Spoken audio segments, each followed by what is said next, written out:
بسم اللہ الرحمن الرحیم۔ السلام علیکم عزیز طلبہ، آج ہم اب 9th کلاس پاک سٹڈی یعنی مطالعہ پاکستان کا لیکچر نمبر 9 کریں گے۔ اپنی مطالعہ پاکستان کی بکس کھولیے گا، یہ ٹاپک آپ کے سامنے ہے، یحییٰ خان کا دور حکومت، جو کہ 1969 یعنی 1969 سے 71 یعنی 71 تک رہا۔ عزیز طلبہ، یحییٰ خان کس طرح حکومت میں آئے، کس طرح انہوں نے حکومت سنبھالی، کچھ ایسے حالات پیدا ہوئے۔ 1965 میں عام انتخابات ہوئے، لوگوں نے مجبور کر کے مادر ملت فاطمہ جناح سے کہا کہ وہ ایوب خان کے خلاف صدارتی الیکشن لڑیں، حالانکہ وہ نہیں چاہتی تھیں۔ انہیں پتا تھا کہ صدر ایوب خان اس وقت پاور میں طاقت ہے ان کے پاس، اور ایسا ہی ہوا۔ جنرل ایوب خان نے دولت کا بھی استعمال کیا، طاقت کا بھی استعمال کیا، جیسے تیسے انہوں نے یہ الیکشن جیتا اور مادر ملت کو شکست ہوئی۔ لوگوں نے مادر ملت کی شکست کو تسلیم نہیں کیا۔ تاشقند میں صدر ایوب خان اور لال بہادر شاستری میں ہونے والا جو معاہدہ تاشقند تھا، وہ بھی عوام نے ذہنی طور پر قبول نہیں کیا۔ اس طرح لوگوں میں ایک نفرت کا جو مادہ تھا وہ پیدا ہونے لگا جنرل ایوب خان کے خلاف۔ کالجوں اور یونیورسٹیوں میں بھی ان کے خلاف احتجاج شروع کر دیا گیا۔ ایوب خان کی جو معاشی اصلاحات تھیں، ان کا بھی فائدہ عوام تک نہ پہنچ سکا۔ اب اس وقت کے وزیر خارجہ ذوالفقار علی بھٹو اور صدر ایوب خان کے درمیان اختلافات ہو گئے معاہدہ تاشقند کی وجہ سے، اور ذوالفقار علی بھٹو نے ایک نئی سیاسی پارٹی پیپلز پارٹی کی بنیاد رکھی۔ حالات صدر ایوب خان کے قابو سے باہر ہونے لگے۔ مارچ 1969 یعنی 1969 میں تمام سیاسی قائدین نے ایک کانفرنس بلائی کہ اس مسئلے کا حل نکالا جائے۔ اب ہر طرف سے جنرل ایوب خان پہ ایک دباؤ تھا۔ اس دباؤ کی صورتحال کو برداشت نہ کرتے ہوئے انہوں نے اپنے عہدے سے استعفیٰ دے دیا، اور اس کے بعد فوج کے اس وقت کے سربراہ جنرل یحییٰ خان نے 25 مارچ 1969 کو ملک میں مارشل لا لگا دیا ایک دفعہ پھر، اور جو 1962 کا آئین تھا اس کو منسوخ کر دیا۔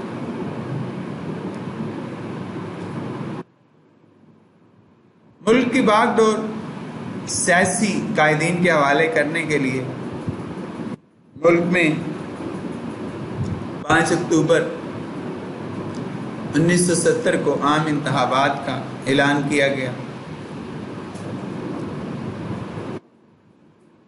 اور ایک اس وقت عبوری آئین بنایا گیا جو ان حالات کو چلانے کے لیے اس کو نام دیا گیا، آپ کی سکرین پہ سامنے ہے، لیگل فریم ورک آرڈر 1970۔ تو یہ آپ کا لانگ کویسچن ہے جو آج ہم دیکھیں گے، لیگل فریم ورک آرڈر 1970۔ نومبر 1969 میں عبوری آئین کی تشکیل کے لیے جنرل یحییٰ خان نے ایک کمیشن بنایا، جس نے 30 مارچ 1970 کو حتمی شکل میں ایک آئین پیش کیا۔ اس لیگل فریم ورک آرڈر کے اہم نکات درج ذیل ہیں جو آپ کی سکرین پہ آپ کے سامنے ہیں۔ عزیز طلبہ، اس وقت پاکستان 2 حصوں میں تھا، ایک مشرقی پاکستان اور ایک مغربی پاکستان۔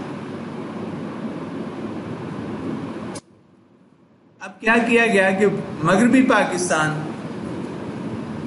جو آج پاکستان ہے اس سے 1 یونٹ کا خاتمہ کر دیا گیا، اور جو اس کے 4 صوبے تھے پنجاب، سندھ، KPK اور بلوچستان، ان کو بحال کیا گیا۔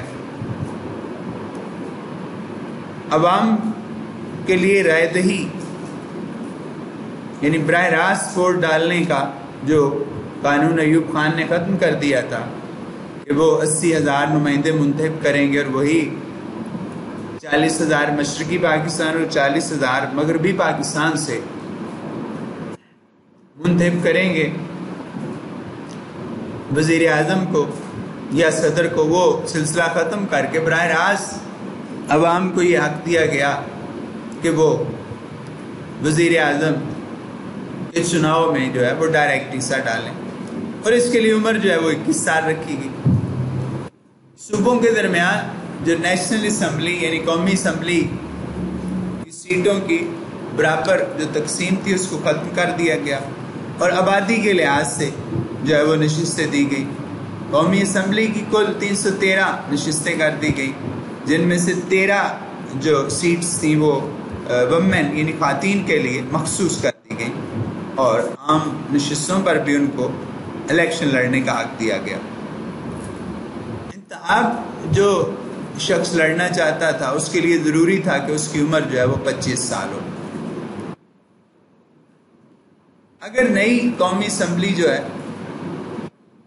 جس نے وجود میں آنا تھا، اگر 120 دنوں کے اندر نیا آئین بنانے میں ناکام رہتی ہے تو پھر اسمبلی کو ختم کر دیا جائے گا۔ ان تمام نکات کے علاوہ لیگل فریم ورک آرڈر میں مستقبل کے آئین کے لیے ایک پالیسی تشکیل دی گئی، یعنی ملک کا آئین وفاقی طرز کا ہوگا، جو پہلے بھی بتا چکے ہیں کہ ایک وفاق اس کے زیر اثر صوبے ہوں گے۔ ملک کا نام اسلامی جمہوریہ پاکستان ہوگا۔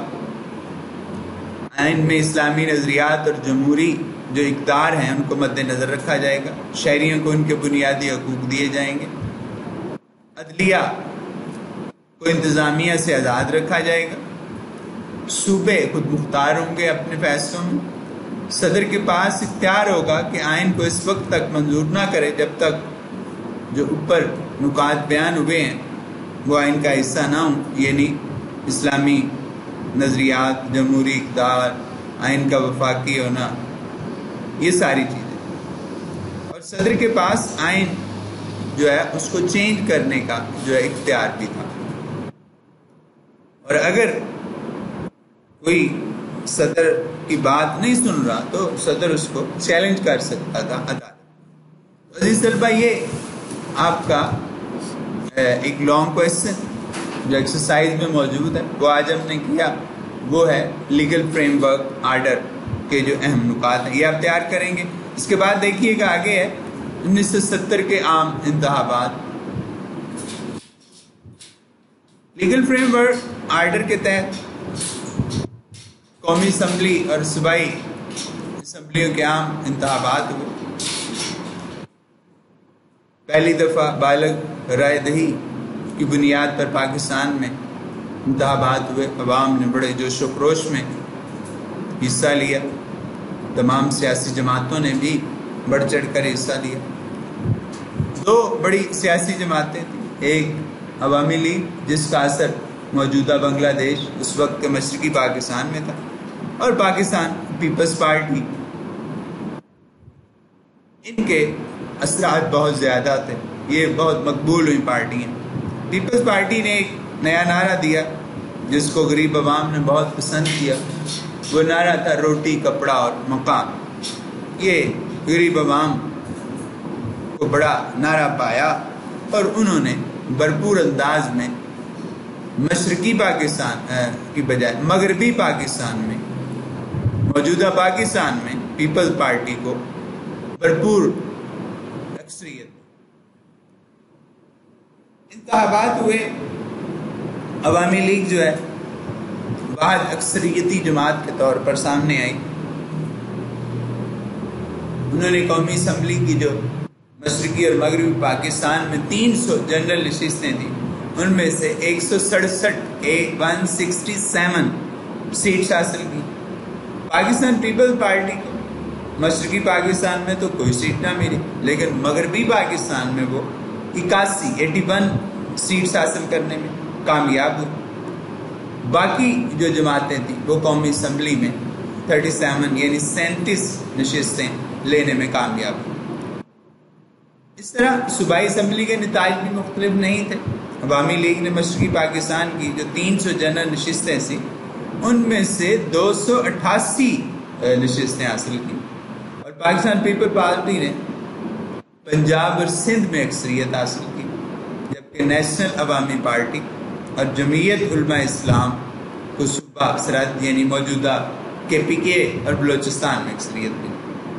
اب ان انتخابات کے نتائج نے واضح کر دیا کہ عوامی لیگ مرکز میں حکومت بنائے گی، اور مغربی پاکستان کی سیاسی قیادت اور افسرشاہی کو ایک خطرہ لاحق ہو گیا، کیونکہ عوامی لیگ جس منشور کی بنیاد پر جیت کر آئی تھی وہ مغربی پاکستان کی جو قیادت تھی اس کو قابل قبول نہیں تھا۔ لہذا نئی حکومت کو اختیارات کی منتقلی میں تاخیر ہونا شروع ہو گئی، جس کے نتیجے میں مشرقی پاکستان کے لوگوں میں ایک تشویش کی لہر اٹھی کہ یہ کیا ہو رہا ہے۔ جنرل یحییٰ خان نے عوامی لیگ کے سربراہ شیخ مجیب الرحمان کے ساتھ مذاکرات کیے، لیکن یہ کامیاب نہ ہو سکے۔ اب حالات مشرقی پاکستان میں خانہ جنگی کی صورت اختیار کر گئے۔ لوگوں نے حکومت کے خلاف جو ہے وہ نعرے بازی، یہاں تک کہ لڑائی جھگڑا۔ بنگالیوں نے بھارت نواز تنظیم مکتی بانی کی مدد سے آزاد مملکت کا نعرہ لگایا۔ افواج پاکستان کو بغاوت ختم کرنے کے لیے مداخلت کرنا پڑی۔ اس طرح مشرقی پاکستان میں خون ریز جو ہے وہ فسادات شروع ہوئے، جس کی بنیاد پر ہمارا یہ بازو جو ہے وہ پاکستان سے جو ہے وہ الگ ہو۔ عزیز طلبہ، آج ہم نے ایک لانگ کویسچن کیا، آپ کی اسکرین پہ سامنے ہے۔ لیگل فریم ورک آرڈر 1970 کا جائزہ پیش کریں۔ اس کو آپ نے اچھے طریقے سے تیار کرنا ہے۔ اس کے علاوہ میں نے جو 1970 کے انتخابات کے بعد جو صورتحال پیش ہے وہ بھی آپ کے سامنے پیش کی، تو یہ اچھے طریقے سے آپ نے تیار